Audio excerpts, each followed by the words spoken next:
నిస్సహాయత నాకు ఎవడో లీడర్ అన్నది ఉండకూడదు. అలా చేశాడు కాబట్టి ఆయన మళ్ళీ రివర్స్ అయింది. ఇప్పుడు జగన్మోహన్ రెడ్డి కూడా మా వాళ్ళని కొట్టేస్తున్నారు, ఇవన్నీ కూడా మామూలుగా జరుగుతూ ఉంటాయి. ఈసారి కొంచెం ఎక్కువ జరుగుతూ ఉండొచ్చు. జగన్మోహన్ రెడ్డి దీనికి మైనస్కి ప్రధానమైనటువంటి కారణం ఏంటంటే ఆయన చేసినటువంటి పనులు కక్షతో చేస్తున్నాడు అని మిడిల్ క్లాస్ జనం నమ్మారు.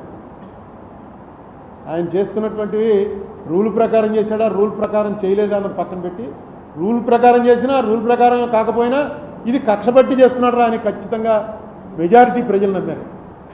ఇంకా ఏ బడుగు బలహీన వర్గాల వాళ్ళు ఓట్లు నీకు వస్తాయనుకున్నావో ఆ బడుగు బలహీన వర్గాల వాళ్ళంతా కూడా రెక్కాడితే కానీ డొక్కాడని జనం.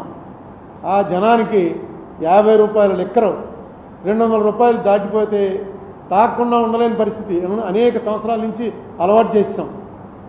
సాయంకాలం అయ్యేటప్పటికి ఇంటికి వెళ్ళేటప్పుడు లెక్కర వేసుకుని వెళ్ళడం అలవాటు అయిపోయిన వాళ్ళు ఒక్కసారిగా బడ్జెట్లో మార్పు వచ్చేసింది.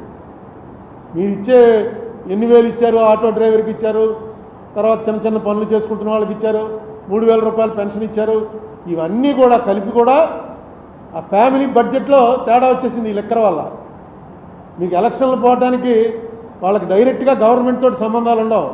లాస్ట్ టైం కన్నా ఈవేళ బాగున్నావా లేదా, ఎవడు ముఖ్యమంత్రి ఎవడు ప్రధానమంత్రి, మామూలు పని చేసుకున్న వాళ్ళకి ఏమీ అది ఉండదు. ఉల్లిపాయ రేటు గురించి ఒక గవర్నమెంట్ పడిపోయింది ఢిల్లీలో. నా బహుశా 70 80లోనో ఉల్లిపాయ రూపాయి ఉండేది 5 రూపాయలు అయింది.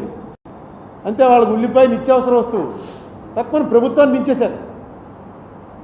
అలాగే ఇక్కడ సారా అన్నది ఎంత బలంగా పనిచేసిందంటే అది మొట్టమొదట పాపం ఫస్ట్ ఈ విషయం కనిపెట్టినవాడు ఎవడంటే స్టేట్ లెవెల్ లీడర్స్లో మన రాజమండ్రి ఆయన సోమవీర్రాజు లిక్కర్ రేట్లు ఎక్కువైపోయి 50 రూపాయలకి ఇస్తాం మేము వస్తే అని అంటే ట్రోలింగ్ చేసి తెగతిట్టేశారు సోమవీర్రాజుని.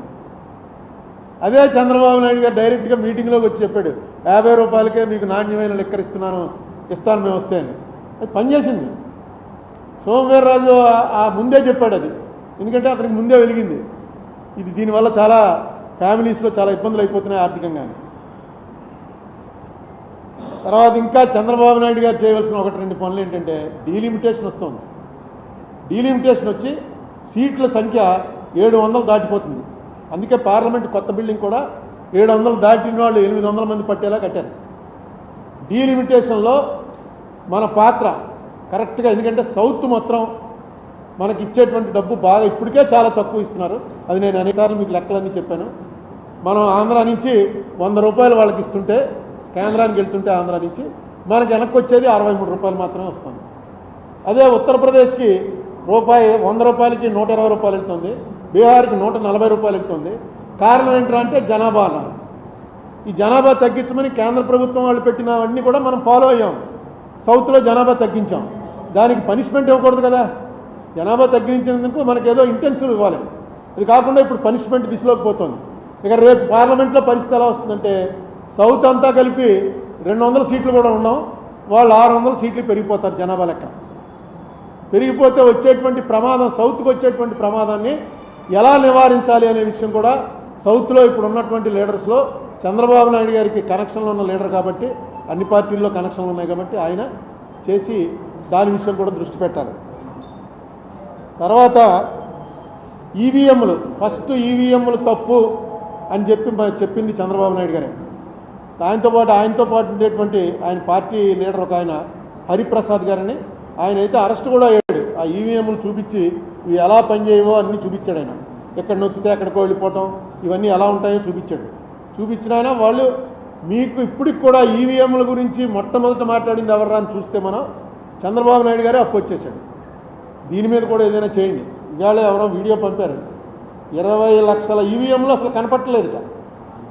60 లక్షల ఈవీఎంలకు ఆర్డర్ ఇచ్చారు, ఇంపోర్ట్ చేసుకున్నారు, 40 లక్షలు వాడారు.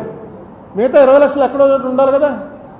ఎక్కడున్నాయని రైట్ టు ఇన్ఫర్మేషన్ అడిగితే ఎలక్షన్ కమిషన్ వాళ్ళు మాకు 40 లక్షలు ప్రభుత్వం ఇచ్చారు, 40 లక్షలు వాడామంటే మాకు తెలియదు అన్నట్ట. ప్రభుత్వాన్ని అడిగితే ప్రభుత్వం మాకేం తెలిసి ఎలక్షన్ కమిషన్ అడగండి అంటుంది. 20 లక్షల ఈవీఎంలు దింపారు, అవి ఏమైపోయాయో తెలియట్లేదని ఈవేళ ఒక పెద్ద లీడర్, ఆయన కమ్యూనిస్ట్ లీడరు, ఆయన పెట్టాడు 20 లక్షలు ఏమైపోయాయి. ఇలాంటి వాటిని అన్నిటి నుంచి కూడా ప్రజల్లో అసలు అనుమానమే రాకూడదు. మనం వేసిన ఓటు కరెక్ట్గా దానికి వెళ్తుందా, ఇది మారిపోతుందా అనేటువంటి అనుమానమే రాకూడదు. చంద్రబాబు నాయుడు గారు ఆ విషయం మీద కూడా ఆయన దృష్టి